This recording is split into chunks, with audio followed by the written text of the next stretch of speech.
mňa vyžijú, modlíme sa k Pánovi. Pane, zmiluj sa. Za priaznivé počasie hojnosť pod zeme a za pokojné časy, modlíme sa k Pánovi. Pane, zmiluj sa. Za cestujúcich, chorých, trpiacich, zajatých a za ich záchranu, modlíme sa k Pánovi. Pane, zmiluj sa.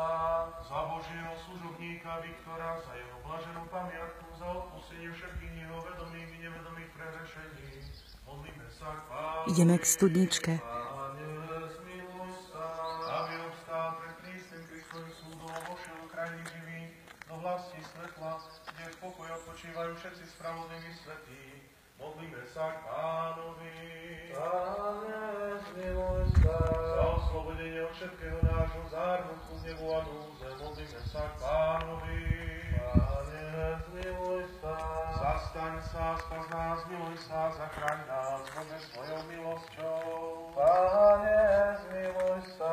Presvetú, prečistú, preblahoslavenú a slávnu vládky našu Bohorodičku Máriu, vždy Pannu, i všetky svätí spomínajú, sami seba, druha, i celý náš život Kristu Bohu oddajme.